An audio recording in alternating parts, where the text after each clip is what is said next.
Let's keep learning about Excel functions and formulas, and specifically let's talk now about how to use Excel functions. Let's start out with the basic math functions. Now the basic math functions, as we were seeing, are parentheses, multiply, divide, add, subtract, and power or potentiate, which essentially means to elevate a number to a certain power.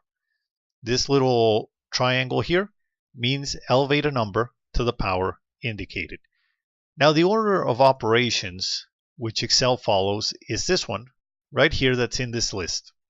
In other words, if I write a whole bunch of operations in one same formula, Excel is going to follow them with this order. For starters, it's going to look for the deepest level of parentheses in my formula, and it's going to execute that first.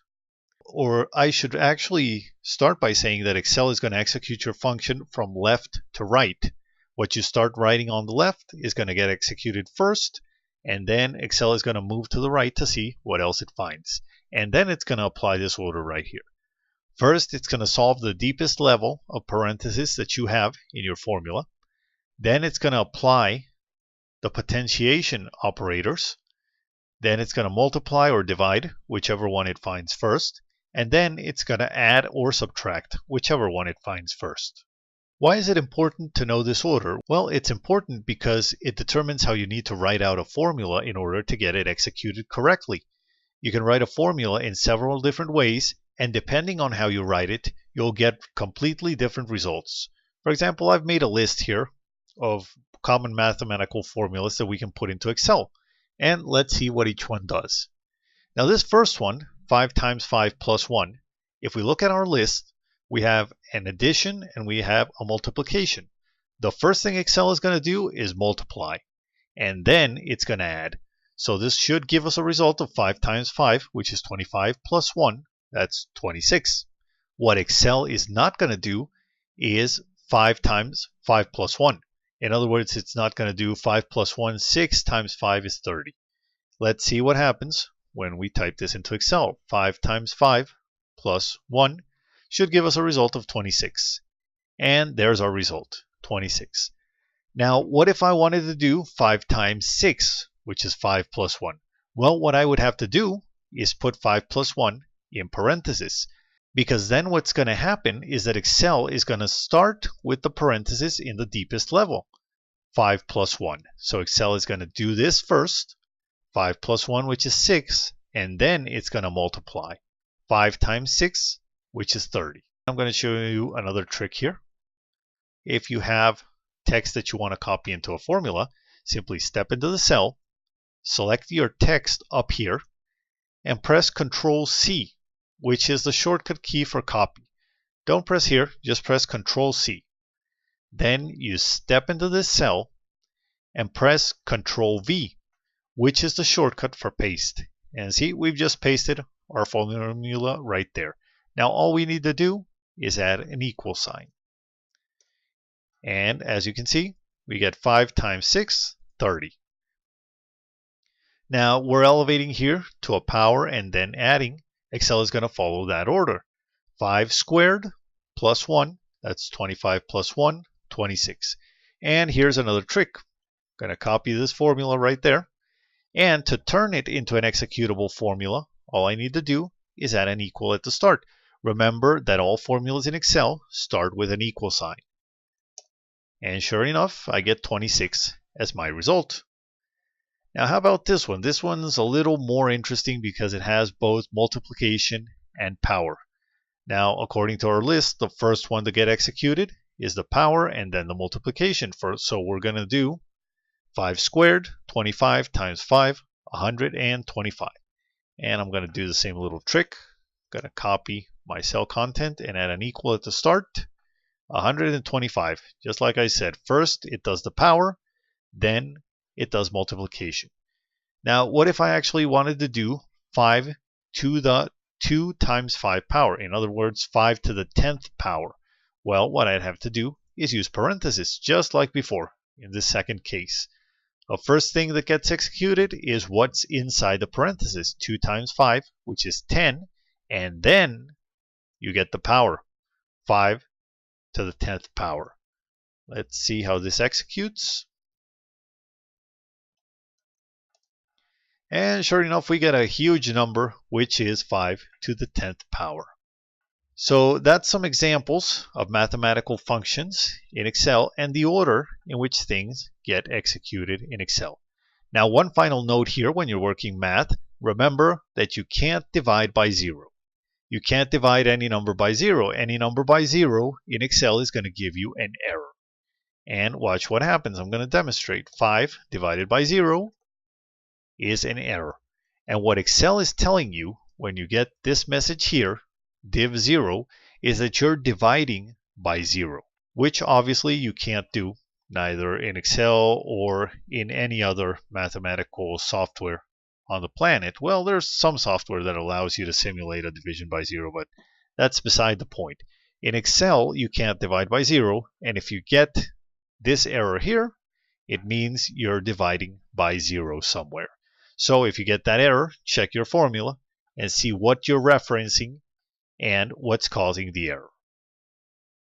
Let's talk a little bit about Excel functions, which we saw were up here in the Formulas tab, and were all these things that are in these drop-down menus. Now, as I said before, you should always start a formula with equals. Don't start your formulas with plus or minus. That's a bad habit. And to use an Excel function, you write their name inside your Excel formula. Anytime that Excel sees that you're writing one of these names, it's going to understand that you want to call a function. So for example, if I'm writing a formula and at any time I type COS, Excel is going to understand that I'm calling the cosine function. For example, what I've got here, if I type equals average, as soon as I finish typing average, Excel is going to understand this guy wants to call the average function. And it's going to start asking me for these numbers, which I need to give it in order to calculate the average result. Now, these numbers, or whatever I input in parentheses, are what's called parameters or arguments to the function. And most functions in Excel require one or more arguments in order to function properly. You can also tell when you're using an Excel function because it'll have parentheses. That's another common characteristic to all Excel functions. They usually have parentheses after the name. Okay, let's do the example here of typing this and see what happens. I'm going to type equal to start the formula, and I'm going to type average.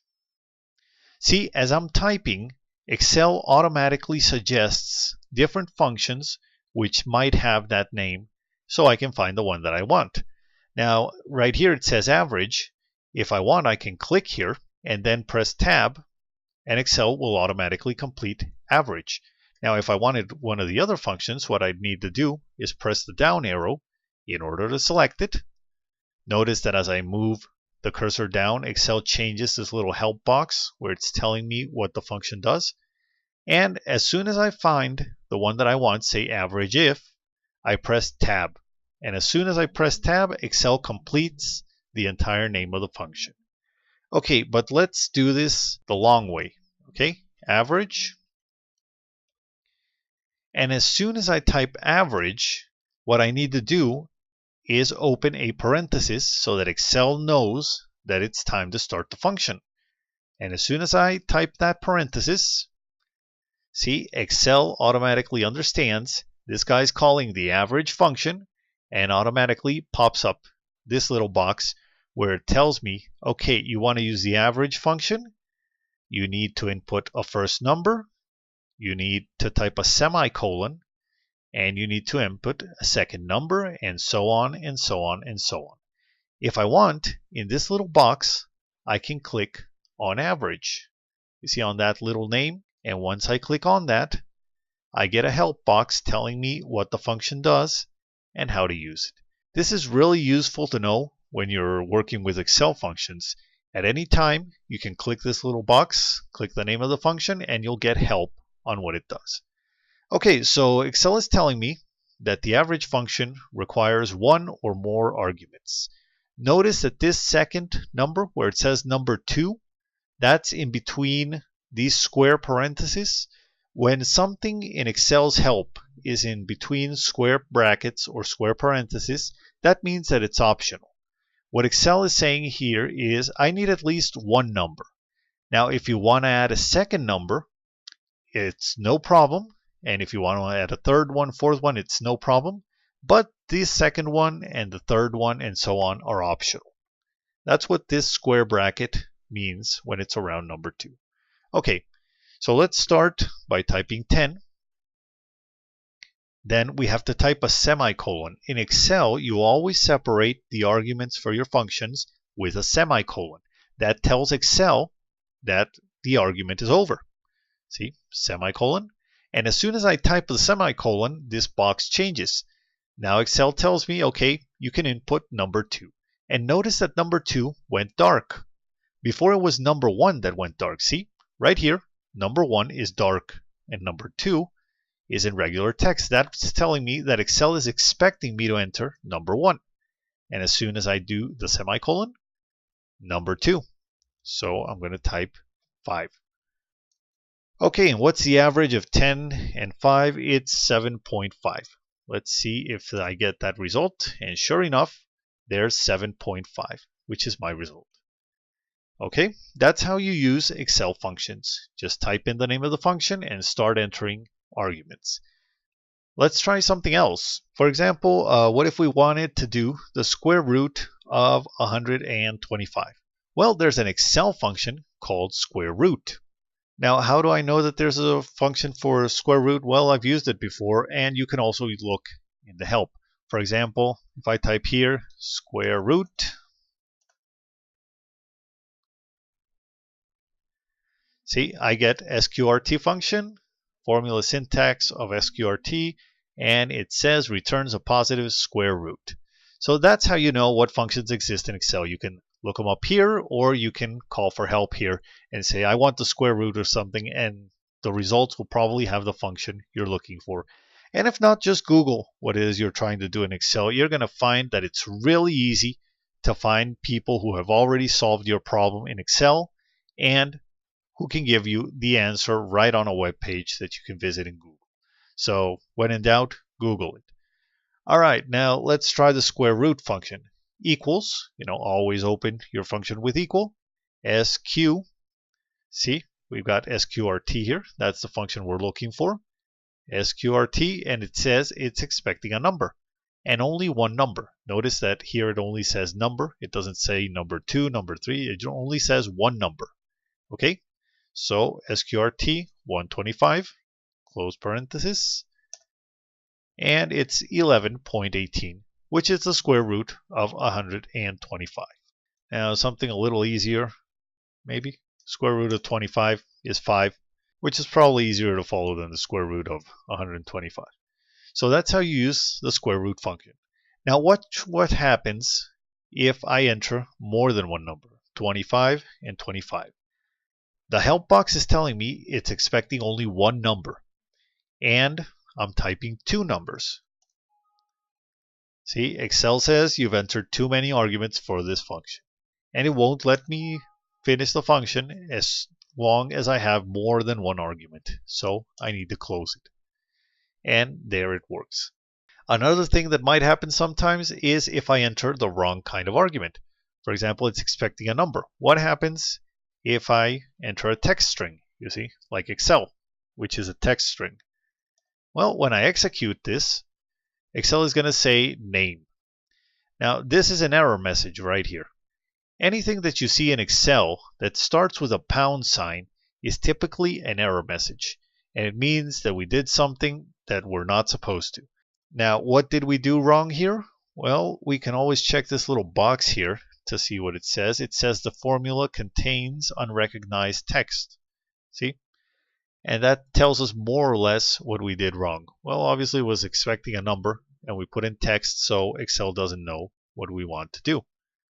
And that's why we get this error.